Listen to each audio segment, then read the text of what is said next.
Hello, and welcome to our series, Building a Focused Firm with Hector Garcia, CPA. I'm Blake Oliver, your moderator for today's webinar. This is the final installment in an 8-part series all about how to build an accounting or bookkeeping firm that gives you joy by focusing on what matters. Thank you to our sponsor, Avalara, for their financial support to make this series possible. I'm wearing my Avalara t-shirt today in honor of them. Avalara's award-winning tax automation solutions help accounting practitioners of all sizes, from sole proprietors to top 100 firms. Avalara simplifies sales tax compliance with real-time rates, automated returns filing, registrations, tax research, and automated tax solutions for specialized tax areas. They live and breathe tax, so you don't have to. Learn more at avalara.com/accountants. Thanks everyone who has joined us today for the webinar. Please chat with us. Please ask questions. That's the main point of this webinar. Hector has made himself available for the next hour, and he's going to answer any questions you have from the first 7 episodes of this series. And don't worry if you didn't watch them all. You're welcome to ask any questions you like. There are no dumb questions. And if you're looking for CPE, let me tell you a little bit about that. This is not a traditional webinar. We don't have polling questions. Instead, what I'm going to do is send you a link via email after the webinar, and then you will be able to take the course on the Earmark CPE app. It's a mobile app that you'll download, and you can say that you've already watched the webinar, take a quick quiz, and get your CPE certificate. You will need to be signed up for the email list to get that link, so if you are not signed up, please go to earmarkcpe.com/focus and enter your email. If you've already been getting my emails, then no worries, you will get the link for that. And that's it for the housekeeping. With that out of the way, let's get to Hector. Hey, Hector, how are you doing? Hey, Blake, how are you? Really quick for the people that are watching. So this is live in YouTube right now. Is it also live in webinar format? Do Yes. we? Okay, so we might be getting questions in YouTube or in the webinar format as well. So please be asking questions. Blake will do his best to bring him in when it makes sense. We're gonna do a recap of the 7 part series, and we're gonna talk about practice management, what it means, what it doesn't mean, what are sort of the main things that I think about when I hear the word practice management, and then we're gonna leave it open for Q&A. So, Blake, let me make sure I can share my screen. Yep. And we've got Raphael in the webinar. We've got Jeff. Thank you for joining us. Hey, if you want to let us know where you're at, how you're doing, are you overwhelmed with tax season? Are you looking forward to the end? Do you see the light at the end of the tunnel? Just check in with us. You can put your comments there in the comments, and I'll see those. And again, ask your questions if you like. Absolutely. So, welcome to Building a Focus Firm, Part 8 Capstone Series. After we did the 7 part podcast, we talked about positioning, business model, technology, sales process and onboarding, value pricing and offering guarantees, attracting and retaining talent, and innovation through thought experiment, what I like to call an MBA in a box for any accounting practitioner. And now we're going to talk about practice management. So what does it mean at the after we talked about all these concepts, what does it mean in tangible terms? Like, what do we do with this information? How do we implement it in our firm immediately? And what the heck does practice management really mean? So let's talk. We're going to talk about those 2 things: the recap, and then the system, what a practice management system means, and then we'll open it completely to Q&A. So let's start with the series recap. So positioning, this was the probably the biggest concept that we started with. Positioning is the space that your brand occupies in your customer's mind. When they think of your firm, firm A, and they think of firm B, do they just think of 2 firms that do the exact same thing?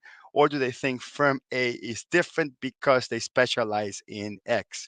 Or is firm A different because their experience feels this particular way?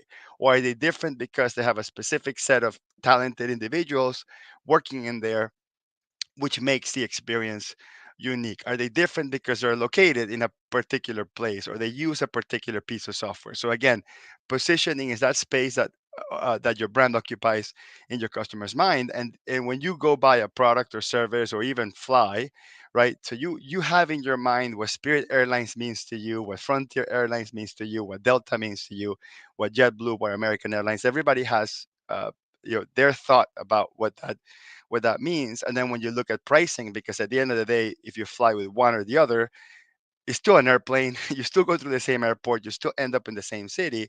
But do some people pay more and some people pay less based on what the positioning means to them? So, do we really want to be known as just the vehicle in which people get on and get off, or do you want to really be part of your customer's life, financial and business and personal?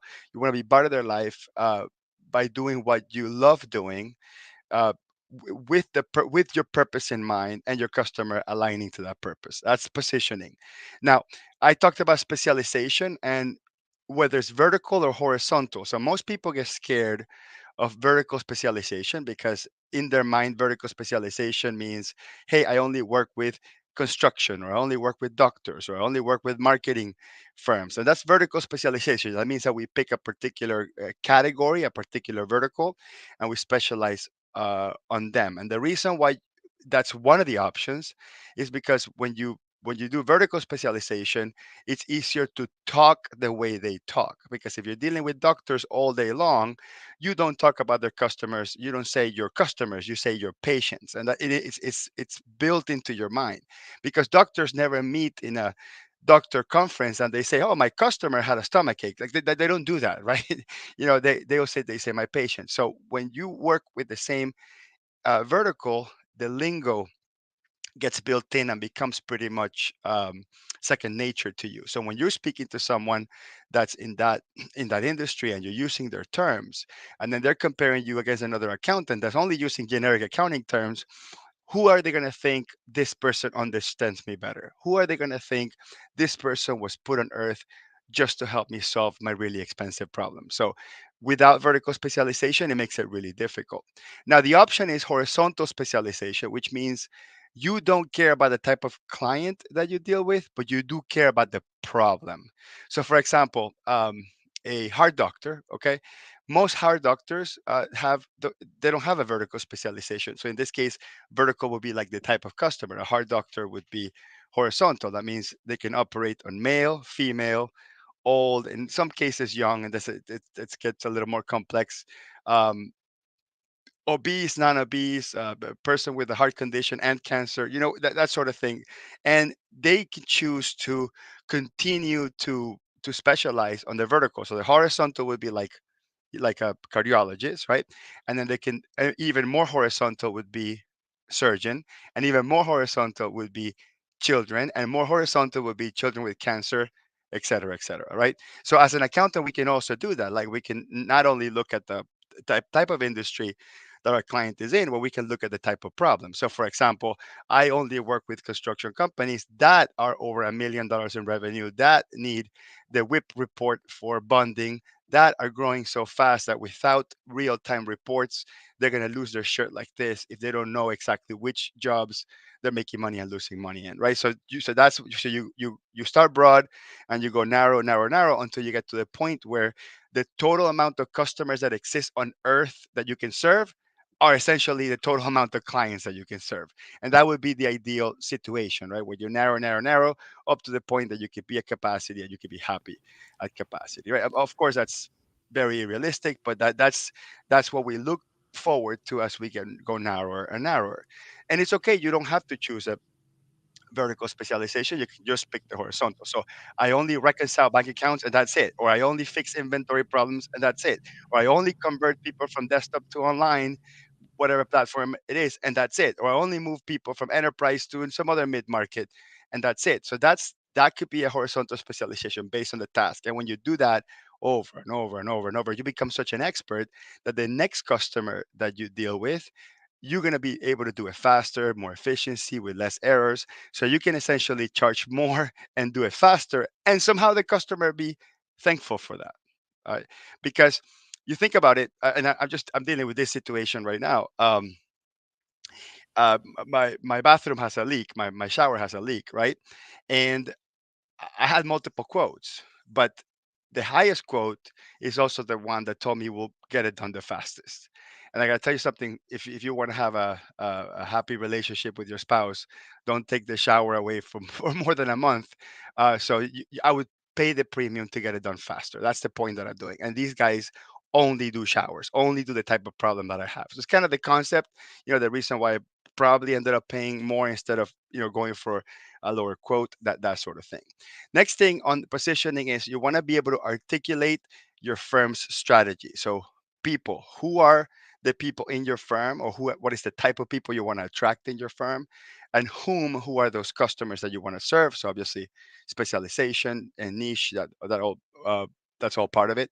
The problem, that would be the horizontal, right? So that's the what do we solve, when do we do it, are we quick solvers, do we take a long time, where do we do it, remotely, do we do it from our office, do we physically go to our clients locations, and the process. This is the unique know-how. This is what you guys do that's unique, that no one else does, or maybe it's the same thing everybody else does, but you have maybe your own spin to it, or is adapted to your skills and the type of people in your firm.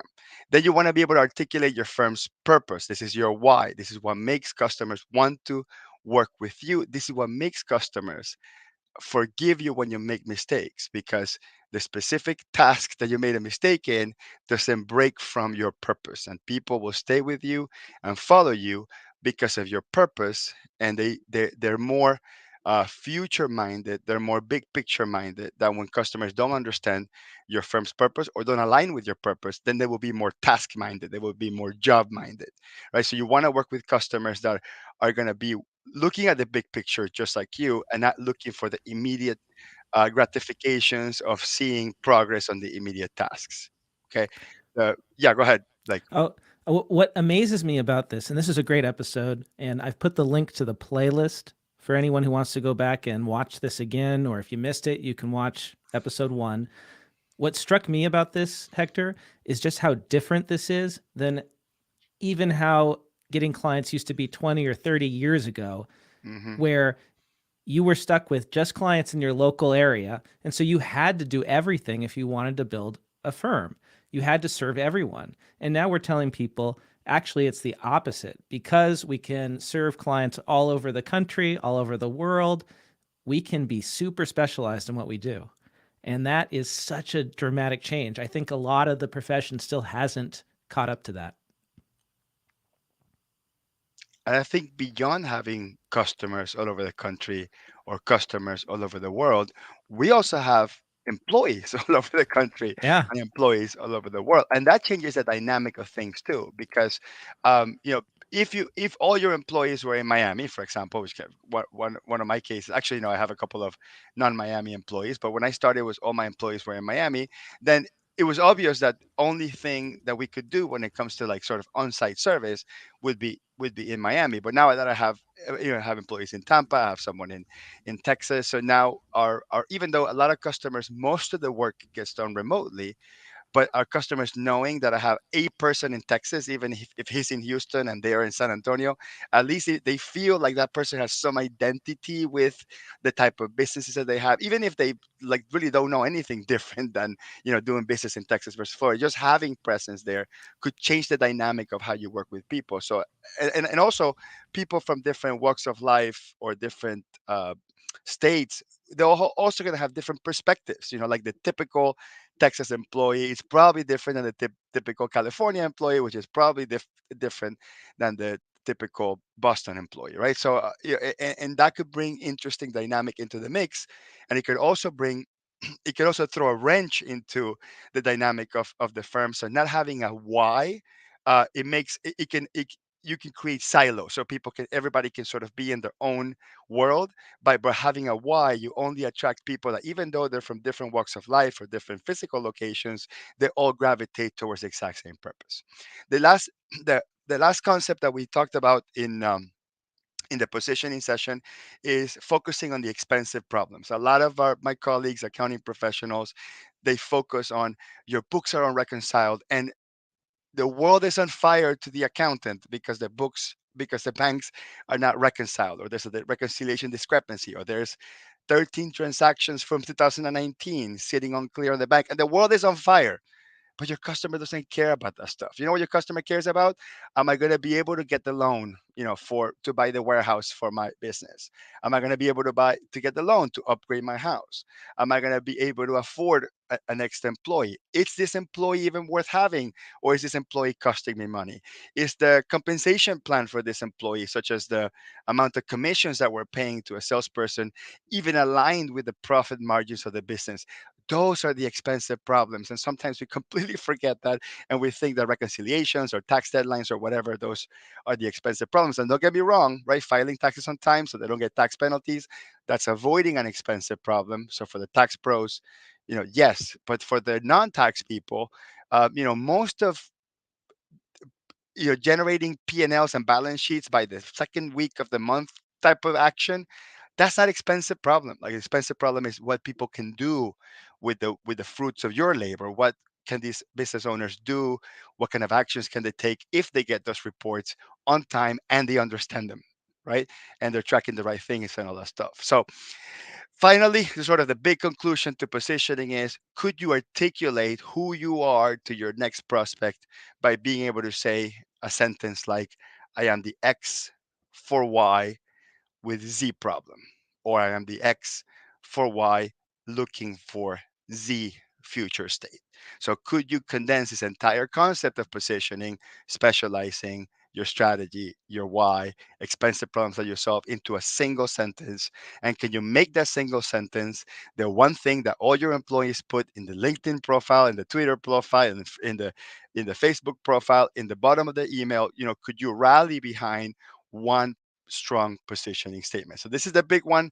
If you get this one right, everything else sort of falls into place. So this is probably what we spend the most time recapping this first section. Okay. Next one that we talked about was your business model. Now, your business model is how you approach creating value for your customers and your strategy to capture a portion of that value. So, how you approach creating value for your customers and how you capture a proportion of that value. Like, if you don't have a strategy that says, this is what I do, and because I do this, my customers get $20,000 worth, and because I can give $20,000 worth, I get, you know, 3,000, 4,000, 5,000. If there's no economic reason for you to exist, there probably shouldn't be any reason for your business to exist. And because of that, the business models of the future, and we're seeing this now, is going to be a subscription based model where customers can hop on, hop off. They can speak with their wallets by saying, I'm not getting any recurring value from your business. I'm simply going to subscribe, right? So the Netflix of the world and the Disney Plus of the world, they do such a good job at just making it really easy for the customer to go, I'm getting value, I choose to pay. I'm not getting value, I don't choose to pay. On the old models, like charging by the hour, typically there's this big production to convince the customer that you know what you're doing, that you're not going to be wasting your time. Then there is doing all the work. Then he's sending them the invoice for all the work that you did. Customer being completely surprised because they thought it would take 10 hours, when in reality it took 20. And then you writing it off because you don't want to hear the customer and you're busy and you got to go to the next one. And it's this back and forth of convincing someone that you're good, convincing someone that you worked all that time, convincing someone that your time is really worth that, and then maybe possibly getting paid. I mean, that's just a horrendous business model, and somehow our entire industry was built on that, right? So I'm a big proponent of value pricing. I think value pricing is it's really important conceptually, but I think that, especially with how everything is moving with technology and apps and like Ron Baker says, right now, if you have a customer that uses Amazon Prime, they're going to compare you against the concept of opening their app, pressing three buttons, in a few hours, something shows up at their house. I mean, unfortunately, at some point in time, all these industries are going to move into this direction. Same thing with Uber. Like, you take out your phone, you press a few buttons, magically someone's right there in front of you to pick you up. I mean, and in accounting, we don't have anything like that. And we don't have any industries that have done that. But, could a firm do this type of thing where you open up your app, you press three buttons? That means, let's say you grant people access to the bank, and within a couple hours, boom, you got a P&L and balance sheet. I know it's more nuanced than that. I know I know accountants are going to be like, Hector, that's impossible. I get it. But trust me, with the way technology is and the way things are moving, this is going to happen. So people are going to be comparing your services against that. So the future is going to be to offer something subscription based or something performance based, where, hey, if you get value out of it, we get paid, sort of like how tips work in restaurants, right? So there's no agreement that you are going to pay a tip. You're not forced to pay a tip. So depending on how well the server does, you're going to give them a tip that's big or small or none, right? So I think that at some point in time, not that we're going to be tip people, but at some point in time, the customers are going to demand that all services being done are always proportionally measurable against some sort of proportional value, and almost all services might be contracted performance based. So Blake, any questions so far? Do you want to go into our break? Yeah, let's take a quick break. And don't forget, Hector's here to answer your questions. So do put those into the chat if you have them. In the meantime, let's thank our sponsor, Avalara, for their financial support that makes this series possible. Did you know that 52% of accounting practitioners from small to large still rely on spreadsheets and manual processes for sales tax compliance? It's time to stop and focus on automation. The Avalara for Accountants suite empowers even the smallest practitioner to support clients' tax compliance needs. All firms can benefit from their referral program. Simply refer clients to Avalara and let them assist on your behalf. For practices that offer direct compliance services, you can use Avalara for Accountants' award winning tools to help you start or grow a tax compliance or CAS service. Expressly designed for accounting service providers with multiple clients, solutions include real time rates, automated returns filing, registrations, tax research, and automated tax solutions for specialized tax areas. Partner with Avalara and grow your practice with efficient and accurate sales tax compliance while reducing risks for you and your clients. To learn more, contact Avalara at accountants@avalara.com or visit them at avalara.com/accountants.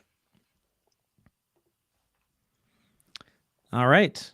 Let's talk about part I 3, right? Technology, my favorite part. Absolutely. So I share my screen. So can you help me with that piece? Make Yes, sure the putting it screen's being back shared. up Okay. there.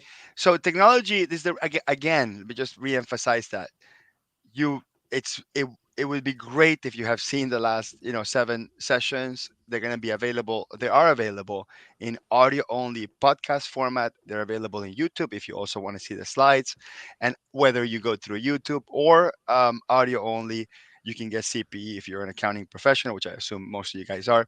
But just doing the quick recap is just kind of just to set up, okay, what does practice management mean at the end?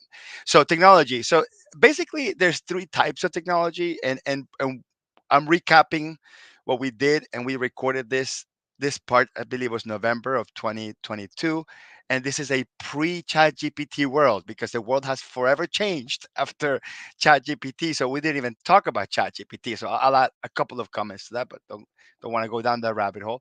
But there's 3 types of technology essentially. There's going to be your cloud web based, so GL systems like Zero, or QuickBooks Online, or Sage Intact, or tax software like Intuit ProConnect, and I don't know what other professional tax software. It's 100% web based. And then there's also uh, cloud cloudified desktop based. So I think the big package, not CCH, what's the other big package that does the tax? Ultra Tax. Okay, so Ultra Tax, or Ultra, the whole Ultra series of practice management, that has been a traditional staple in our world, in our industry. But it's always been desktop software. But they've always offered, or they, for a very long time, they offer hosting. So you can still be on the cloud, but it's desktop software, because they haven't really, made it into a web-based app yet. And this is, in our industry, this is very common, because there's QuickBooks Desktop. So people still use QuickBooks Desktop, or people still use Sage 100, or people still use desktop level software. For example, I think Excel is a good example. So um, even though I want to be cloud and I want to be online, I could tell you, productivity wise, nothing beats desktop based Excel versus cloud based Excel, or Google Sheets.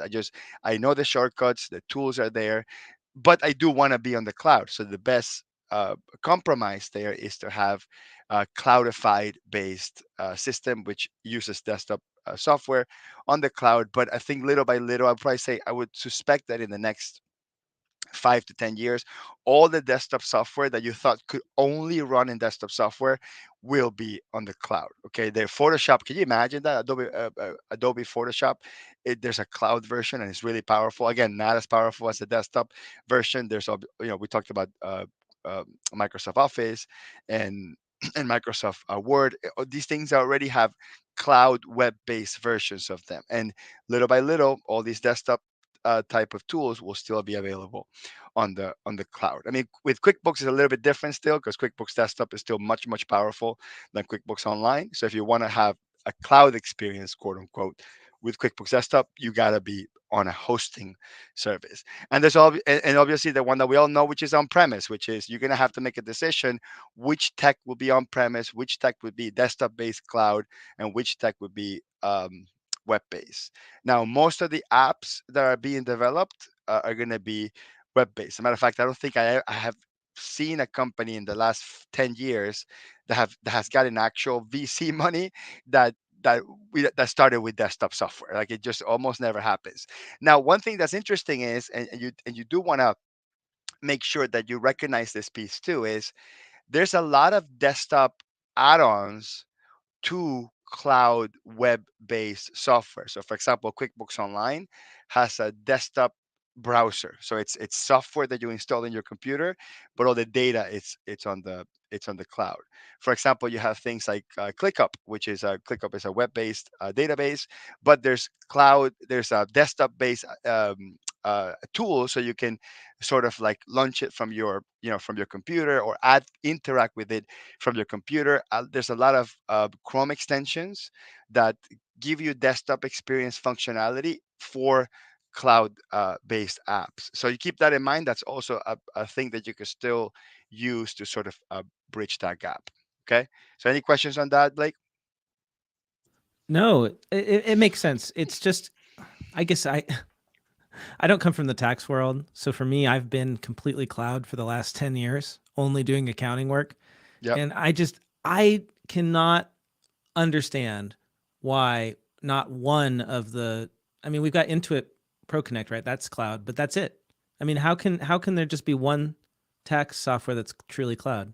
Yeah. So what's interesting is, and this is really interesting, the the consumer apps of traditional desktop software, especially on cloud, I mean, that were desktop first, that have moved to the cloud, have been on the consumer side only. So, for example, uh, I don't think TurboTax Desktop is something that people buy anymore. It still kind of exists, but TurboTax is a cloud-based software. And if you want to interact with the experts at Intuit, the TurboTax Live or whatever it's called, TurboTax experts, you have to use the cloud system. Tax Layer, I prepared my first tax return ever, like by myself.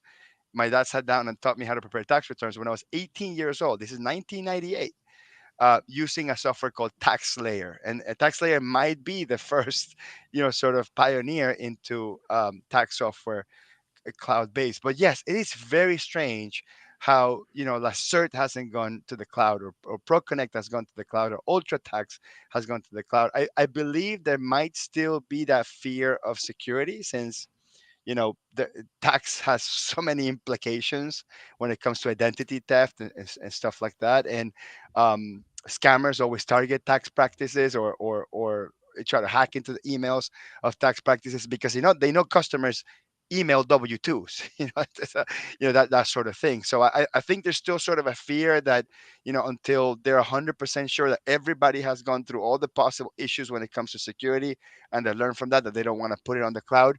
I really don't know, but you're right. It is pretty surprising, and kudos to Intuit for bringing ProConnect, and ProConnect uses the Lacert engine.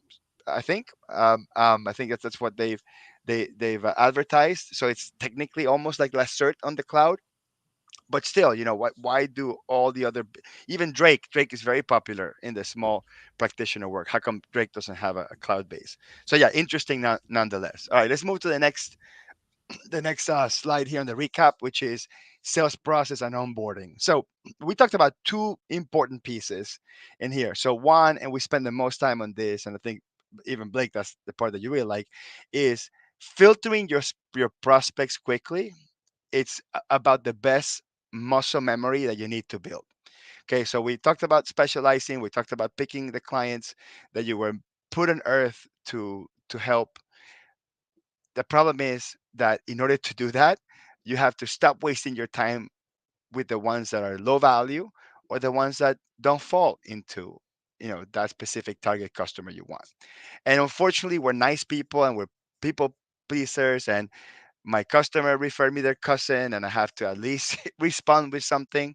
And we spend so much time just trying to figure out a fit or trying to figure out how to tell people that they're not a fit, that time is the reason why when I come to you and say, hey, spend a little extra 30 minutes in this value price this deal instead of just giving an hourly rate, and people tell me I don't have time for that. Well, you do have time for it. The problem is you need to like shift the time from not filtering all these people to just having quick filtering systems to not waste your time with them.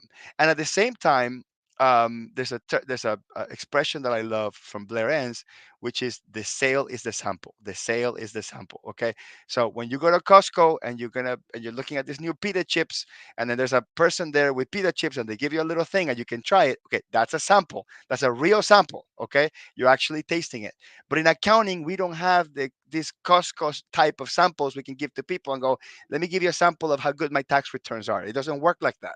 So the only possible sample, the only possible perception that people can have about how good your services are or how great the experience is or how much you know is through the sales process. And if the process is rushed because I'm squeezing it in between two meetings because I have too many of them, then you're not going to be able to give this customer a good sample of the quality of your work. And then you're going to be forced to bring your prices down, compete with pricing, or just quickly just give them an hourly rate so you can move on. And then if they say okay to the hourly rate, then we take you in as a customer. So those are the two really important things on, so or at least the sort of the summary of that session. But I really recommend, I think we did almost more than an hour and a half on this one because the sales process is just very complex. The next session that we did, we talked about value pricing and offering guarantees. So value pricing is very simple. It means always charge a fraction of the value you provide, and it's almost impossible to know upfront how long something's going to take you. So you can figure out that you're charging a fraction of the value you provide if you do it based on after the fact hourly billing, right? So if you know upfront what work you're doing and you know upfront what that's worth to your customer, then you can know upfront how much you can charge. There's a fraction of that, and then you can backwards engineer that number into however is it that you measure productivity or how long it's going to take you or how much it costs you to do that work. And then if those two things are aligned, right, so the customer knows how much your work is worth, you know how much you're going to charge, which is a fraction of that, and then you know that it's going to cost you below the fraction of the value you created, then you move forward and say, yep, we'll do this job. So we're talking about flipping the business model on its head. That way, you always give a flat rate, that because that's always a better experience. And people always ask me, well, Hector, how do I deal with the uncertainty? How do I deal with not knowing how long it's going to take me? Or what if they had a PayPal account and they never told me they had a PayPal account? Okay, this is part of what we do, guys. I mean, we get customers with surprise bank accounts and credit card accounts all the time. So you have to figure out, about how often does this happen, how much more work it will be, and then just law of averages, right? So if one of the three customers surprise you with a extra bank account, then you figure out how much work is an extra bank account. Okay, it's an extra X amount of work. Okay, so build that into your fees, build that in and average it out. Some customers you will win, some customers you will lose. But that's how insurance companies work. Okay. The insurance companies, they know that someone might or might not die. And there's so many ways to die or so many ways not to die. And how is the insurance company going to on every customer, have this, well, what if the guy has a heart attack? Why if the guy, jumps off a building or I mean jumps off plane and a parachute or whatever. Like, insurance companies don't deal with that, right? They know we win some, we lose some. Certain aspects, right? Your age, your whether you smoke or not, that stuff does come into play when you price. It's a $2 million construction company. It's a 100,000 e-commerce startup. It's a beauty shop down the corner. I mean, all these factors of who the customer is will change essentially how much you price. I'm not saying price the same thing to everyone, but what I'm saying is law of averages, average out that risk. Now, the more guarantees you add to the mix. So you say, I guarantee that I'll do it by Tuesday, or I guarantee that you won't get a penalty, or I guarantee that after this you'll be able to, get your loan approved. But you technically maybe borderline unethical, but I guarantee that that the IRS will accept this amendment. So you can make whatever guarantees, and then you can charge a premium for that. Okay. And the more guarantees you make, the more risks you're transferring from the customer over to you, and that's what you charge a premium for. And that's why insurance companies call it premium, because essentially that's what they're doing. They're charging an amount over the calculated cost of the risk. So we have a question, right? I think you're muted. All right. We had a question from Edgar on YouTube. He said, how do you value price tax returns? And I think, Hector, you've already started answering that question quite well. By It, shifting risks. Yeah, yeah. always shifting risks. And It, Edgar, also you want to add the things around the tax return. Go ahead.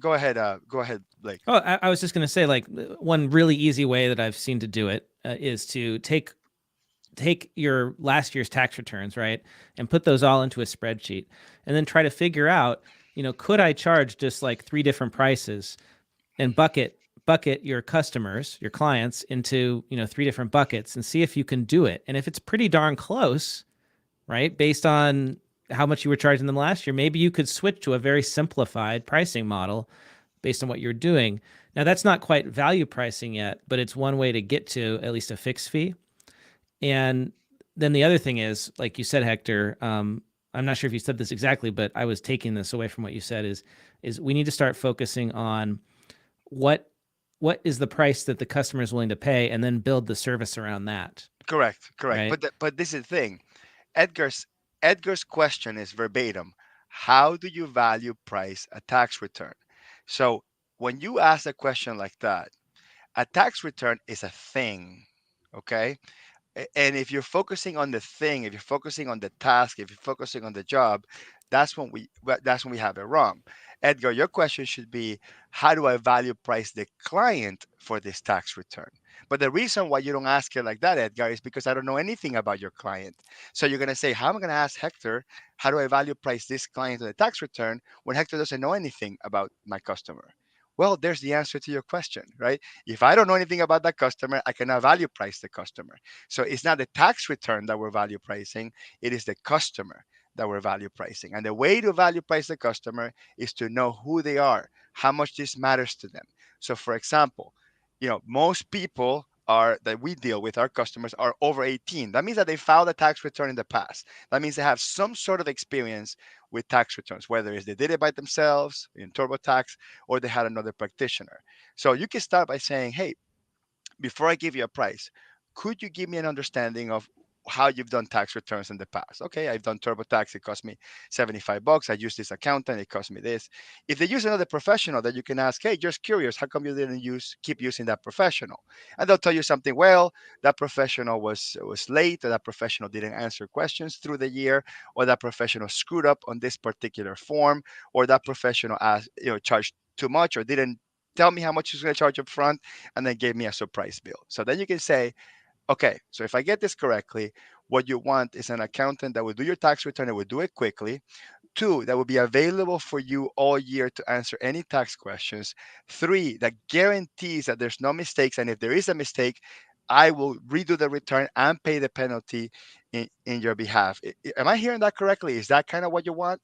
And if they say yes, they no longer want a tax return. They want the price to the experience of being compliant, right? So when you change the language, you change your world. Okay, remember, Like Wayne Dyer said, when you change the way you look at things, the things you look at change. If all you're looking at is an 1120 with 16 attachments, if that's all you're looking at, then you can't help but to figure out how to multiply your price times the number of sheets or times the number of hours that it takes you to do it. So you have to change the thing from a tax return to the experience of being compliant alongside a professional that's courteous, smart, and there.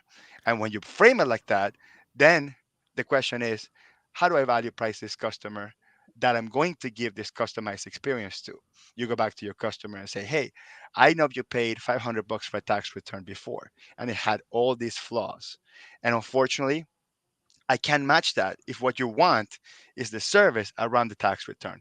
I could do all the things that I promise. It's going to cost you $1,000 a month, $12,000 a year, whatever the number is, and you will have a tax return. Is that what you want to work with?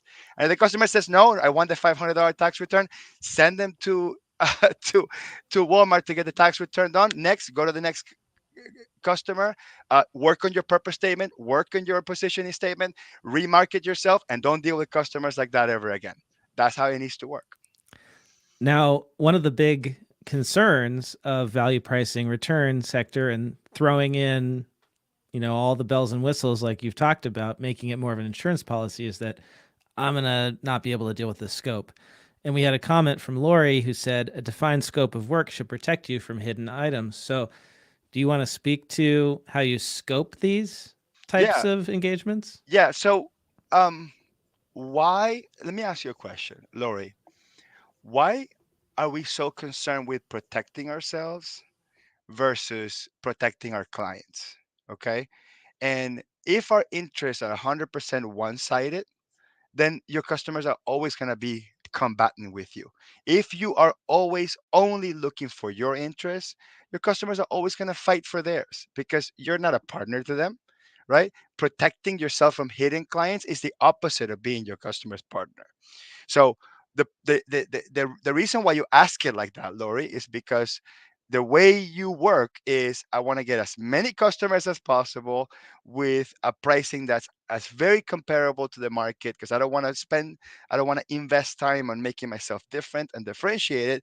I just want to like get the customer, move on, and grow my book of business as quickly as possible, as fast as possible, and just keep them enough so they don't leave. So yeah, so if that's your business model, then I completely understand why you need to protect yourself from hidden items. And when you go rent a car, right, and you don't pay the extra super premium, what's going to happen?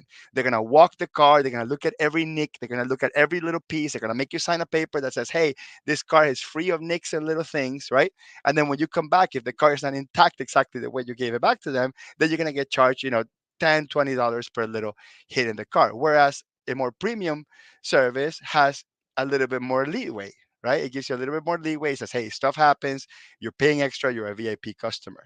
So you got to figure out where are you going to be? Are you going to be on the low end of the spectrum where what you're offering is so tight when it comes to resources because you have so many customers, because you have to serve so many people at the same time that you have to jam pack people into your capacity, whereas protecting yourself from hidden items, it's your business model shifting completely to a business model where maybe I have half the customers, but what I'm doing is I'm protecting my customer from having gotchas and getting dinged on the future. Therefore, I'm looking for the hidden items all the time because what I'm looking for is to shift my interest to be my customer's interest. And then my customer sees me as their partner. And then they're no longer talking about price because X, Y, and Z person down the street that also protects themselves from hidden items, it's pricing it lower.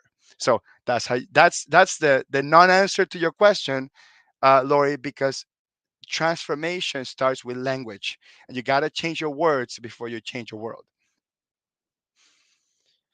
All right, get me all riled up here, man. Those are great comments, great questions. Keep them coming, folks. Right.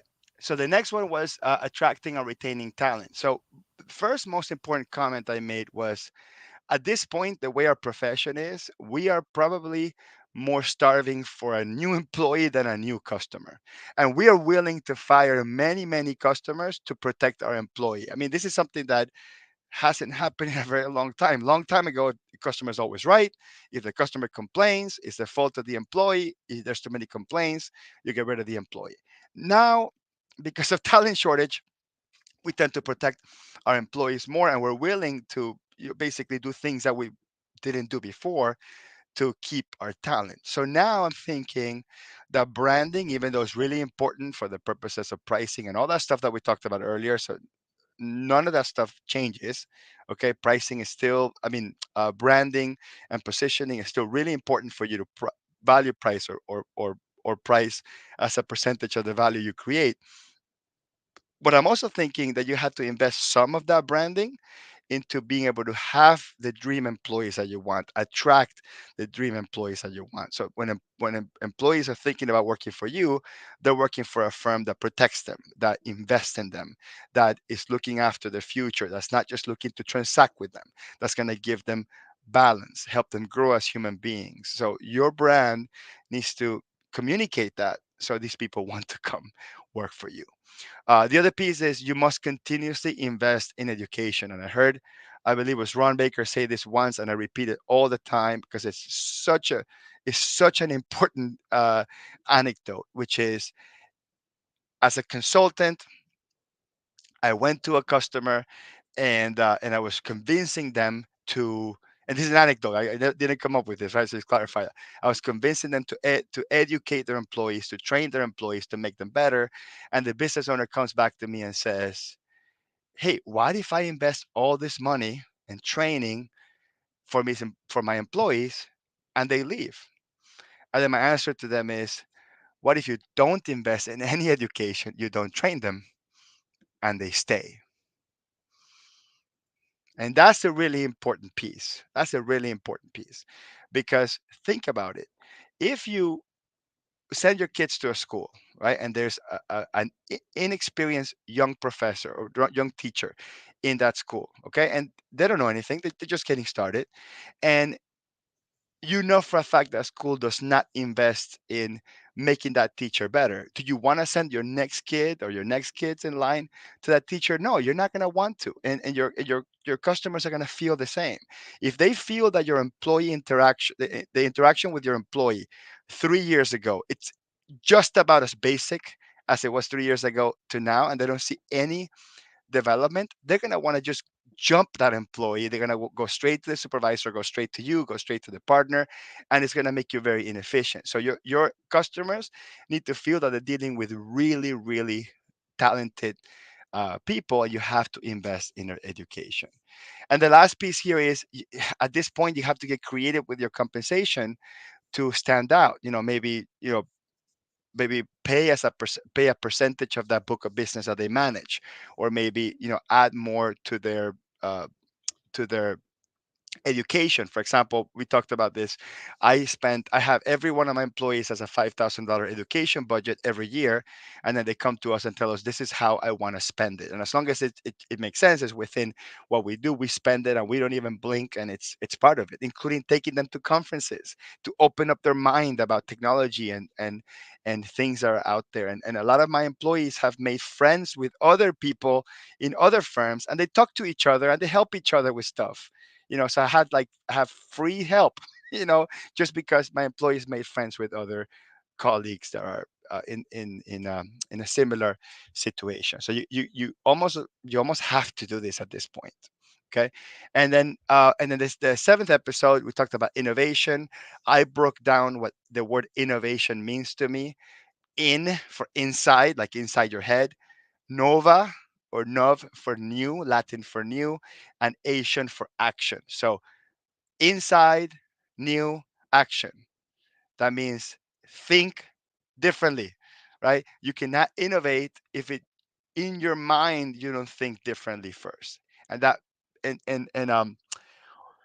unfortunately, the way we're trained as people is we need language to think different. Like I don't think we use logic and reasoning through abstract thought.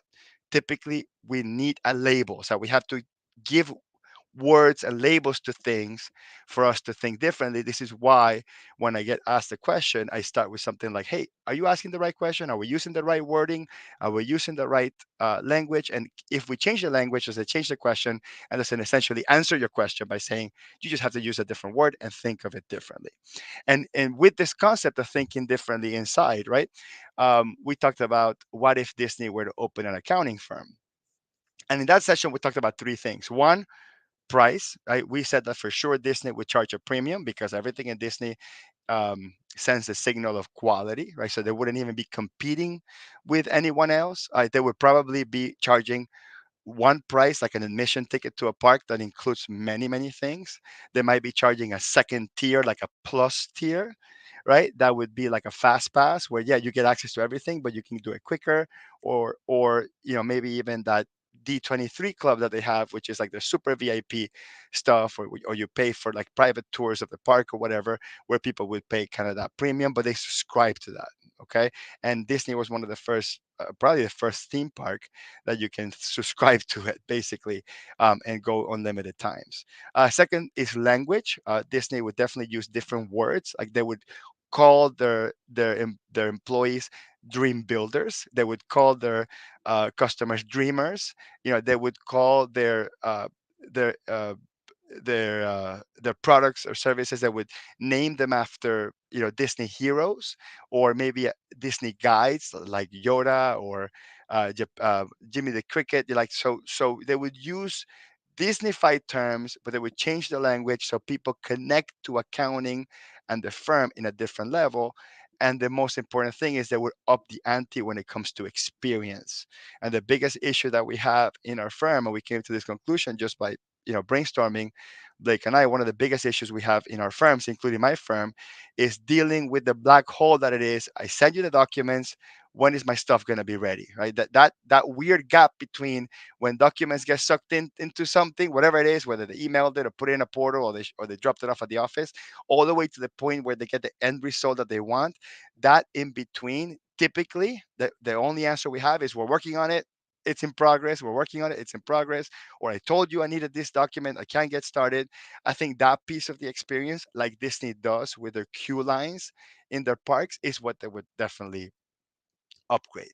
So that was the recap of that. So now let's talk about the second piece. Is okay. What does that all mean? So practice management. I'm going to start by separating two concepts inside practice management. There's practice management, the software, and there's practice management, what people do. And let's just call this the workflow. And these are two different things. Okay. Most people get confused and they think that practice management is going out and acquiring a practice management software. But I got to tell you, I know this firsthand because I've worked with a lot of accountants and I've talked to a lot of accountants in conferences. And my brother is a practice management software consultant. And I can tell you that most practice management software implementations fail. And by fail means is they get it and they cancel it, or they get it and they don't use it, or they get it and they use it, but their employees use some other parallel system. And it creates more consternation than improvements. So practice management software without a system, without a workflow that lives outside of the software, it's completely useless. So this workflow is typically broken down into four things. One is external triggers, internal triggers, process, and exceptions. These four things is how you design your entire system. We're not talking about the software. The system is by these four things. And we'll get deep into those soon. So let's talk about practice management software first. So no, I'm not gonna do a review or a demo of the different practice management software out there because there's tons of them, and you probably will need to read up on them and set up a one-on-one demo and go through three or four of them to see which one works best for you. But I'm going to name some of the notable practice management softwares, and I'm going to break them down into three groups. We're going to have the generic, any industry ones, the tax focused ones, and then the accounting focused ones. Because tax and accounting workflows, even though they're really almost the same, they're different because most tax accounting software. It's more focused on the signature capture and the security behind documents and hiding social security numbers and stuff like that. So it's a little bit different than accounting workflow. So let's start with practice management software that exists for all industries. These that I'm going to mention, you can use in your firm, but also other people that are not accountants could use them, so they're not like out of the box ready for accounting firm. So Monday, probably the biggest one, Monday.com. We have Asana, we have Trello, we have ClickUp, Todoist, Notion, Practice Ignition, which I think is just called Ignition now, but it's easier to say Practice Ignition. 17 hats. Okay, so these are the ones that if you ever heard these names, like you get one of these, and none of these are going to have accounting terms, right? They're just going to be like tasks, a project, completion date. They're all going to use just terms that we don't connect with automatically. So there will be a longer learning curve to understand it if you've never worked with any sort of practice management software outside of accounting. Then we're going to have the accounting, the tax ones. Sorry, the accounting ones. So the ones that are specialized for accounting, that were built usually by accountants for accountants, and they usually sync with the GL software, that sort of thing, are going to be the accounting specialized ones. So Keeper, Carbon, Lisio, Arrow Workflow, Client Hub, Financial Sense. If you hear any of those, these are accounting specialized apps. And I don't know if did I miss one, Blake, that you might be familiar with, or are these No, kind of the ones that you see all the time? I'm looking at the list. This seems right. I don't think we missed any. Let us know if you're watching If live if we missed one that is your favorite. yeah, which was We the use, we'll give it a shout out. That's right. We have had some comments come in, Hector. Yeah, Not exactly on practice management software, but on training, employee training. I can save those. We can get to them now. yeah. Let's get to them at the end so we can uh, uh, continue with this. Right. So Jessica added Pixie, Pure Workflow, Jetpack. Yeah, all those we didn't put on the list, but yeah, they're worth mentioning too. Okay, so let's talk about the tax ones, and these are the ones that typically you, if you have a tax practice, you get to see these more often than you see the other ones. Is we have Tax Dome, Canopy, Firm 360, Tax Flow, and then the ones that get attached to the tax software, like the CCH practice management, the Drake tax practice management, and Intuit Pro Connect has been building a huge practice management add-on to just encourage people to go from desktop to online tax software. So these are usually those last three are usually bundled with tax software, and I guarantee you that most other tax software that I haven't mentioned here has some sort of their own version of practice management. But remember, these guys only build this with their software in mind, so they're not going to sort of work for everyone. And of course, we didn't mention it here, but Excel and Google Sheets, it's one of those things that a lot of people use for practice management, and there's nothing wrong with that. I mean, there will be a point in time that it will be almost impossible for you to manage your firm with 6 employees, with 100 customers, with Excel or Google Sheets. And I tell you, I use practice management software. I'm using 3 right now. Don't ask, but I'm using 3 right now, and we're trying to consolidate. We have it for different purposes, at different types of our firm. We're using Monday, we're using TaxDome, and we're using Keeper.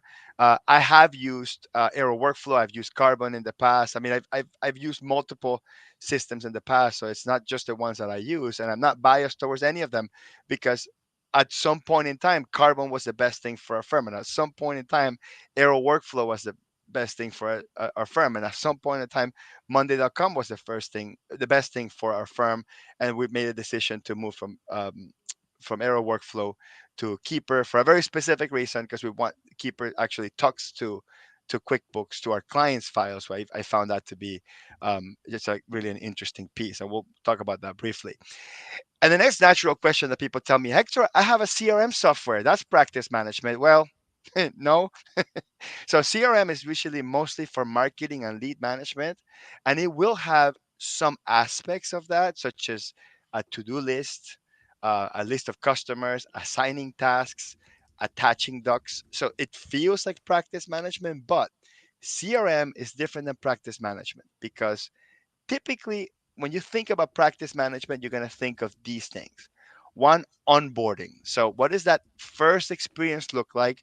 to capture the initial data that I need from my customer. Sometimes that happens during a sales call, and we talked about this in one of our a deep dive series where you capture that information and maybe you put it into the system. Or sometimes it's a mixture between some of the stuff that we capture and some of the stuff that you capture with your customer. These are the famous tax organizers. Now, I'm not a fan of the experience that customers have through a tax organizer, but I am a fan as a firm of opening a client and having 200 points of information for that client, so I don't have to try to find it or call someone or call the client and be embarrassed to potentially ask a question that's been asked before. So I love having a place where I can see them all, but I kind of hate, and customers hate it too, having to what it feels like to be on the customer side, answering a gazillion questions. So that onboarding usually, what you want to look for, it's a system that has flexible onboarding, where maybe for some customers you do this long complicated process. For some customers you do like an express sort of brief process. And for some customers, you as the employee or the firm owner, the person that's dealing with the customer, fill in some of the information preemptively and then just give the customer the balance of that, right? The next thing to consider is the client portal. What is the client portal look like?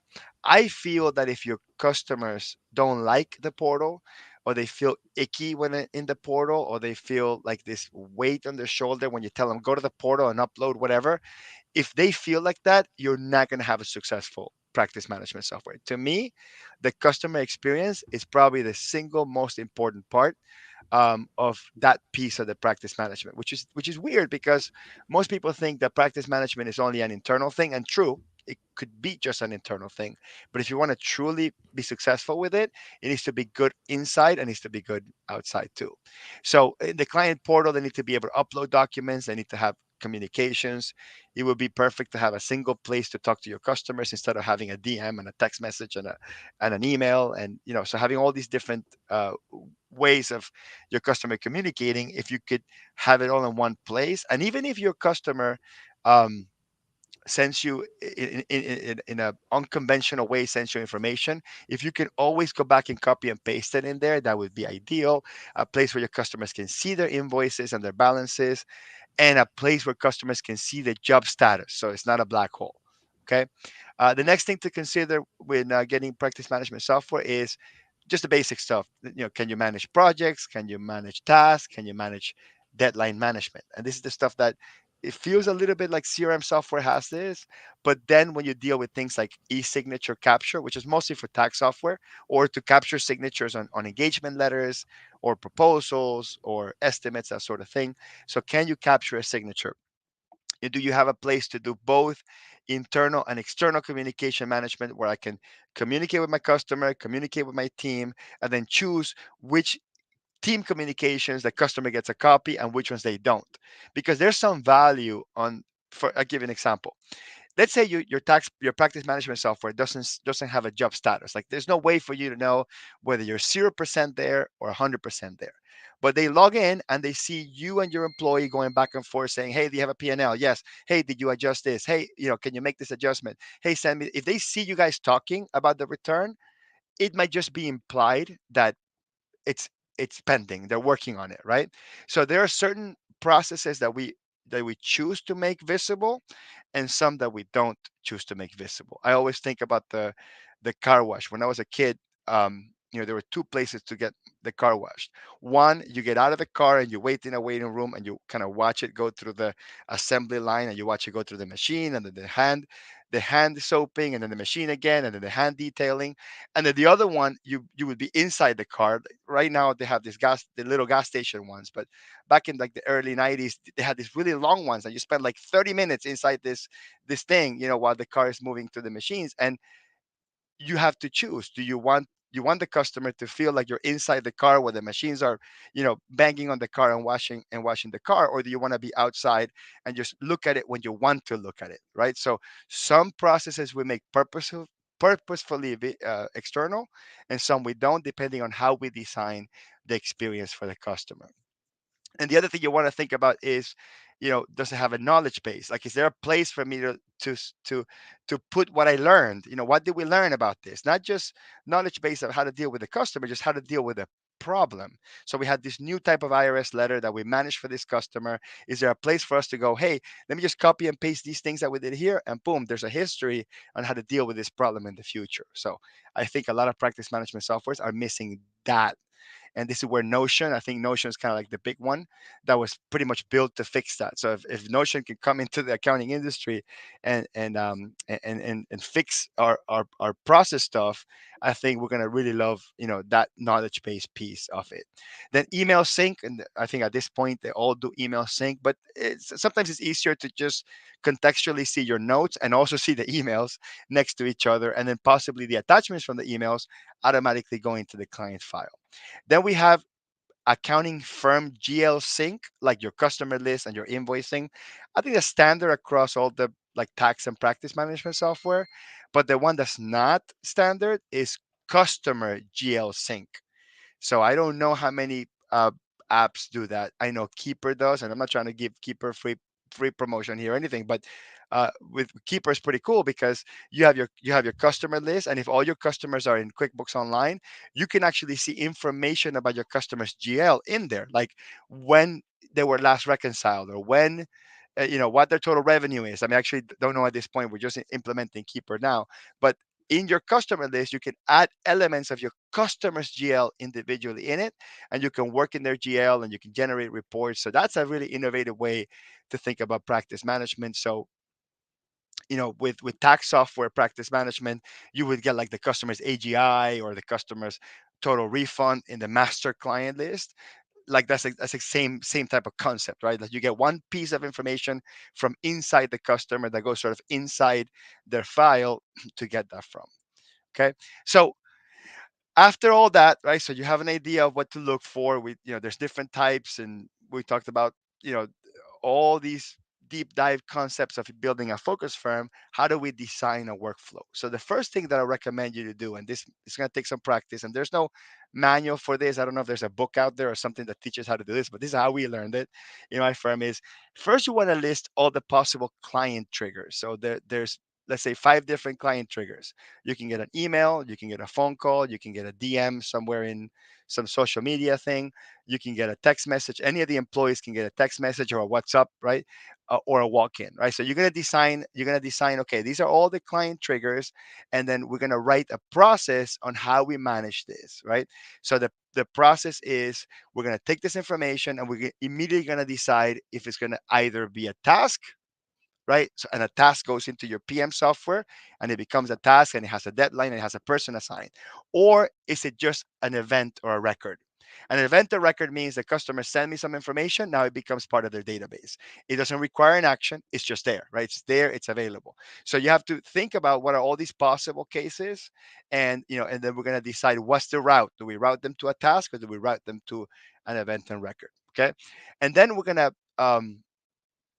break down, by event, you know, how does the task end, right? So does the task end with just recording it as an event or record? Does it end with assigning it to another user or assigning it back to the client? Because in our work there's collaboration, right? So we send you the list of Ask My Accountant transactions, or we send you a list of uncategorized expense transactions, and we're waiting for that, and then it's all spelled out in your workflow that when it hits that trigger, you're waiting and it can't move forward until the customer completes this task, or it can't move forward until the CPA reviews it, or it can't move forward until we scan the documents, right? So you're gonna create a workflow, right, that either ends with a event or recording, ends with a task, or it ends with some piece of communication. Okay, because that communication piece is really important. And then after you do all this and you go through and you test it, then you're gonna start recording your exception list. So when you implement this in the real world, there's going to be exceptions. There are going to be things that don't fall into any of these that we don't know how to manage. We didn't have a record for, and you're going to record that exception, and you're going to keep it in a separate list. Okay? We're not going to add that into a regular workflow yet because we're going to learn from that exception later. We're going to do an after action review and learn from that. Then we're going to have a similar workflow for internal triggers. So what are the things that get triggered by an employee. So what gets triggered by an employee? We're going to write down the process to managing all these triggers, and the same thing. Does that employee trigger end in an event? Does it end on assigning a task to someone else or to a customer? Does it end in a communication? And also keep a list of the exceptions. Then you're going to list and pre-template all the communications, right? So hopefully you have a template for everything that's in your workflow, that at least so you can get that process started. You're going to decide which communications are automated and which ones are going to be added to a to-do. So it's possible that somewhere in your workflow you automatically have your system email your customer and let them know that, hey, your tax return got moved from document verification to prep, or it got moved from prep to approve. It got moved from approve to e-file or e-sign, sorry, electronically signed to record payment information, right? So you're gonna set up your stages, but the important thing is to decide which of these communications get triggered automatically or which ones go to a to-do, so an employee can look at them and go, okay, wait, before this gets sent out, let me change this, let me change that, let me add this nuance to it so the customer doesn't get just generic communication all the time. Okay. Then we're going to list all the conditions that are required to close the loop on that trigger. Like how do we close that? And then we're going to add all the learnings from exceptions into our next team event to get everybody realigned. We can do an after action review individually with the employees that work it. And then you're going to have to make a decision as a firm if any of those exceptions are not going to be part of a workflow. So they go from exception to like now there's a specific process for it.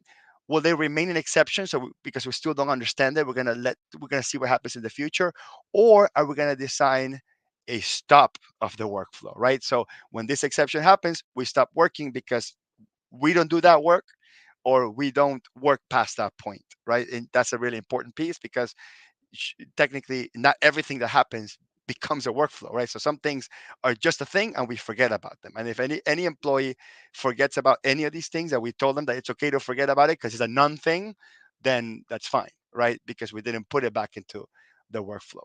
So that being said, let's go out there and shop for a practice management app, and we're gonna ask these questions to ourselves or to the person who's selling us the app, which is one, will this app adapt to my design workflow or will I need to change to fit into theirs? And keep in mind, sometimes your design workflow kind of sucks, and that's okay. Yeah. Right? So if that's the case, it's okay to adapt to theirs because adapting to theirs will force you to modify yours and make yours better. But sometimes yours has a specific thing that only works for your people, for your customers, for your problem, for your firm, depending on how you're set up. And then that practice management software, if they cannot change or adapt to you, you're going to have to change your entire business model, and that might not be a good thing. The second question to ask is, will they include support and training during our implementation? Or will you need a third party consultant? And that's okay too. There's great third party consultants that do this stuff. And sometimes having that consultant that's been there, done that, dealt with many firms like yours can add some insight to help you refine your process, help you define it, that sort of thing. The next one is, will they have a support group or do they have a support group that has many active users? I'm going to tell you something. In my world, learning from other practitioners is much quicker and effective than trying to learn from the support person of that PM software or the salesperson that I was dealing with. Just because they're going to give you generic answers, whereas another user is going to say, "Yep, I tried it. They didn't understand this particular issue with our industry, so this is the workaround that we came up with." And a strong user group typically is a strong sign that you're going to have a successful implementation. And last one, and this one's not asked very often because most of them don't have, is the ability to export or for you to be able to back up any information. Because one thing I tell you is, and it's probably true, if you go with one practice management software and you want to change to another, you're probably not going to be able to migrate any information. If you are going to migrate it, it's going to be having to export the data and then re-import the data, and nothing ever fits. This is not standard. Practice management is not standard. So that's it. That's it for you know picking your practice management app. So any questions are left, Blake, so we can take it home. Yeah. Now, these aren't specifically about practice management apps, but we had some questions both about the value pricing, scoping, and then also training employees. Okay, let's go for it. Here's some comments. Jacqueline said, not training employees due to fear of them leaving seems scarcity based.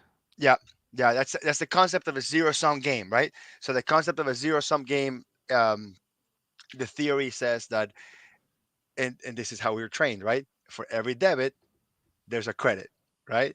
So for every debit, if you think like an accountant, unfortunately, we think of zero sum. All journal entries have a balance. All the debits have to equal credits.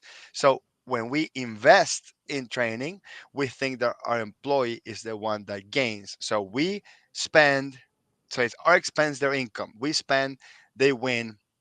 For us it's a negative, for them it's a positive.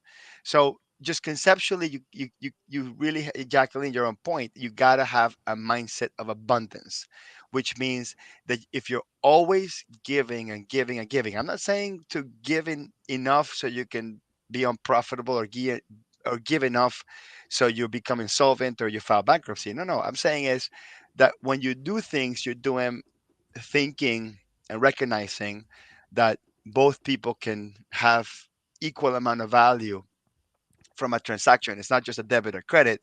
That's the abundance mindset. If you think like that, and everyone in the world thinks like that, then there will be no scarcity, right? However, not everybody in the world thinks like that. I get it, but what you want to do is you want to think like that, attract employees that think like that, and then I attract customers that think like that. The whole world won't think like that, but maybe the ones that you're dealing with will think like that. And honestly, that's really all you need. Lori said, we ask our staff to spend 5 to 8% of each week working on learning new technology and certifying in these. Yeah, I agree. And actually, one of the things I'll tell you could be useful too, Lori, and you probably do this already, but compensation is hard. Like knowing how to pay, what to pay people is a very difficult thing. Like, how much do I pay this person? How much raise do I give them? You can tie some of your compensation to certification achievement. So if you become advanced QuickBooks Online certified, you get a bonus, or your salary goes up by this much. If you become an enrolled agent, you get a bonus, or it goes up by this much. If you become an acceptance agent, where you can, certify documents for an ITIN, you get paid this much or get a raise for this. So if you actually gamify, your compensation based on sort of unlocks, educational unlocks, you'll be surprised how quickly people get educated. And yes, you're right. If you invest in them, they can leave. But also, if you don't invest on them, they can stay. So yeah, absolutely right. So there has to be a balance. We also had a question from Albert. How many accountants truly have this perspective of protection of the customer first? Or So perhaps, yeah, Albert, I yeah. think not many, which means that's our opportunity. Okay, you know what? Not many people on earth, like exactly with the last comment, most people think that everything everything that you pay is somebody else's win, and that's it. So like the mentality of abundance is a very difficult one to have. And granted, when you have money, it's easier to think than when you don't have any. But one of the reasons I create content in YouTube for free, when people tell me, Hector, why would you give away your knowledge? Why would you give away your knowledge when you can charge hundreds of dollars or thousands of dollars to do that from someone? Why would you give that away? Why would you um, part ways with the knowledge that you can get paid for? And that's a good answer, but I want to give you a couple of things that I learned from it. One is my friend Seth David told me once, that somebody told him once, so it's like multiple attributions here, that when it comes to knowledge, you have to give it away to own it. You have to give it away to own it. That is the most strange concept out there, because what? When you own it, it's yours, right? But you give it away to own it, and this is so true. So what ends up happening is I'll say something that I didn't even come up with it, but people says Hector always says this, and so basically it becomes yours, right? Or I teach somebody how to do something in QuickBooks and in my YouTube channel, some workaround, and people call it, oh, this is Hector's workaround. So what ends up happening is people start attributing you for this life experience they had when they learn how to do something, and you become forever in their mind. This is positioning, forever in the mind, the expert at that. So how difficult is it going to be for customers to pay you a premium to work with you, the person they learned something from, the person that they literally give a name and a last name to the technique or process that they learned because they learned it from you. And the other concept here is, if you have $100 bill in your pocket, and it's in your pocket, does that have any intrinsic value? I mean, it's got paper value, true, but when does the value of the $100 bill manifest? When you take it out of your pocket and you exchange it for something, correct? Same thing is with knowledge. If the knowledge is sitting in your head and you don't share it, if the knowledge is and you don't share it, nobody knows that you know it. And someone will only know that you know it if they stumble upon paying you thinking that you know what you're doing and then getting the results of your labor. But how hard is it to sell something when you tell people, I promise you I know about this, I promise you have experience on this, if you have no way to show it? So the easiest way to show it is by teaching it, by giving it away. And that's a principle of the abundance mindset. And yes, for a firm owner, that means giving away money, right? Because you have to pay them, pay for training. I get it. But also, like Lori said, 5 to 8% of their time, give away some time, invest back into them by giving them cash or time so they can invest in themselves. And they might leave you, but they'll work for another firm, and they might come back 5 years later with a wealth of knowledge that they could never learn from you, and you basically got it all for free because they came back and they realized that you were good to them. So this stuff all comes back, like karma, serendipity, abundance mindset, however you want to call it. It comes back to you some in one way, shape, or form. Edgar has a great question. We have mostly 1040 returns and very few businesses that are interested in CAS. How would you get CAS clients if you had to start over today? Yes, a great question. I've think about this because I actually recently negotiated getting out of tax as a firm. We talked to another firm, and we're going to merge tax practices, but that other firm is going to basically take care of it all, and our firm is going to do only and only bookkeeping or client accounting services, however you want to call it. Now, my firm, and this is one of the challenges that I'm having, my firm sometimes loses money on the bookkeeping and makes the profit on the tax, and sometimes loses money on the tax and makes money on the bookkeeping. And that was the beautiful thing about having an unsiloed firm, where every person, the tax, the consulting, the bookkeeping, created value in its own unique way, and we were profitable as a whole. Now that I'm forced to split these things off and move tax to one department, one company, and deal mostly with CAS or client accounting services or bookkeeping, I think about this a lot. And the way I'm redesigning this is, one, I'm only going to work with a particular type of bookkeeping customer. I'm only going to work with customers that have QuickBooks Online. I'm only going to work with customers that have employees. I'm only going to work with customers that have employees but have outsourced their payroll either to QuickBooks Online or ADP or something like that. And I'm not going to work, at least this part of our business, I'm not going to work with anyone that has sales tax needs. And we have another subdivision that's going to do only e-commerce and sales tax, and that's going to work a little bit different. But I'm giving you sort of two scenarios. And the reason for that is because I want to have a team that can do all that stuff really, really well, that can use the tech stack that we have put in place. We thought about we're bringing Keeper into the mix, so we're going to have QBO only. We're going to have Keeper only. We're not going to be dealing with payroll issues. And then I'm going to have a team dealing with that. That it's a total expert in bookkeeping and QuickBooks Online. That allows me to continually invest in them. Allows me to make the pricing more predictable. The pricing is going to be subscription based. That means the customers will pay a price to subscribe, and they can subscribe at any time. No contracts, easily hop on, hop off. And we're going to add a tip clause, which means that if something comes out of scope, remember, we're not protecting ourselves for hidden issues. We're not protecting ourselves for scope. Something comes out of scope, we'll just do it. And the customer can at any point in time reward us as a business with a tip and say, hey, thank you for getting this particular issue out. I recognize it was out of scope. Here's an extra payment, and we're not gonna depend on that. That's just something that we can use to reward our employees for working hard. Then the other thing that we're thinking about is once we nail that process and we know exactly the team that does that, then we're gonna hold the team accountable for having profitability in this cluster of customers that are subscribed. And then based on that profitability, we'll be able to readjust or bonus the employees based on their ability to maintain that or grow that book of business. So Edgar, that gives you a general idea what I'm thinking if I were to start over today, and that's what I'm going to do. You will hear me talking more about this as I go along, because this is going to be a very exciting venture for me to transform to subscription business and to transform to accounting services only.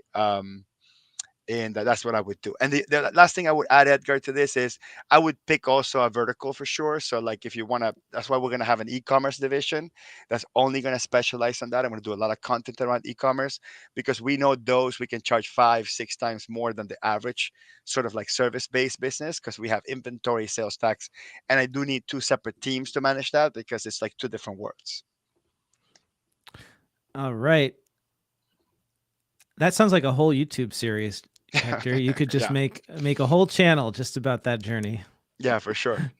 Lori says we rolled out a marketing plan and sent direct mail to a large number of CPA firms offering cleanup and monthly maintenance services to CPA firms, white labeling the work so they can mark it up.